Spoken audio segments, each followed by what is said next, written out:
بسم اللہ الرحمن الرحیم۔ کسی ایک رات کو جاگ کر گزارو، جس چیز کی تم سب سے زیادہ چاہت رکھتے ہو اسے اپنے پاس پاؤ گے۔ اگر تم چاہتے ہو کہ تمہارا سہارا دیا جائے تو اپنے ہاتھ دوسروں کے لیے کھولے رکھو۔ اگر مصیبت کے وقت میں لوگوں سے پناہ اور خیر کی امید ہو تو جان لو کہ تم سیدھی راہ سے بھٹک چکے ہو۔ خالی پیٹ رہنے میں پوشیدہ راز ہے۔ ایسی مصیبت جس میں ہمارے لیے بہتری ہو وہ سزا نہیں ہوتی۔ اگر خود کو کمزور پاؤ تو باعزت طریقے سے پیش آؤ۔ کوئی مشکل سوال پوچھو اور ایک بہترین جواب تمہارے سامنے آ جائے گا۔ اپنے آپ کو بہتر سمجھنے سے زیادہ برا کوئی معاملہ نہیں ہوتا۔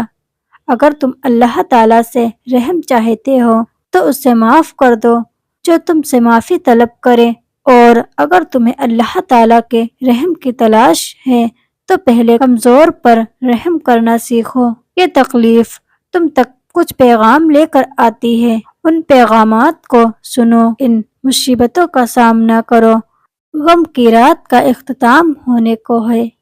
صبح کی تازہ ہوا میں فطرت کے پوشیدہ رازوں کو پہچانو۔ اس وقت سونا نقصان کا باعث بنتا ہے۔ کم تر معیار کے بیج بونے سے گریز کرو۔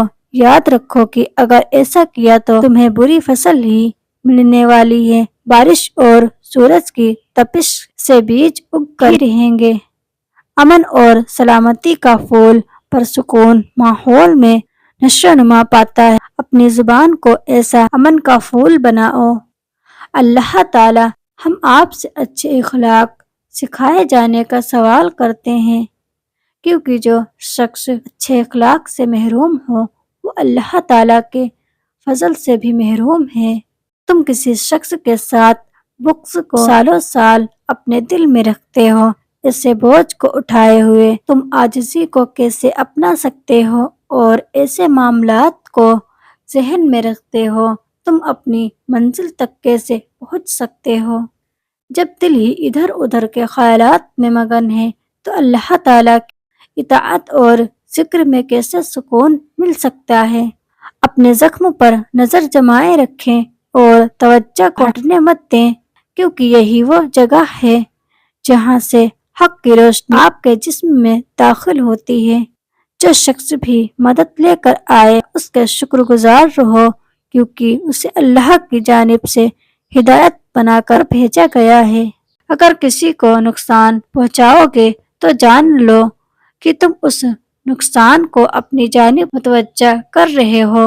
کسی بھی برے کام کو چھوٹا گناہ مت سمجھو۔ ایسا کرنے سے دل بہت جلد کالا ہو جاتا ہے۔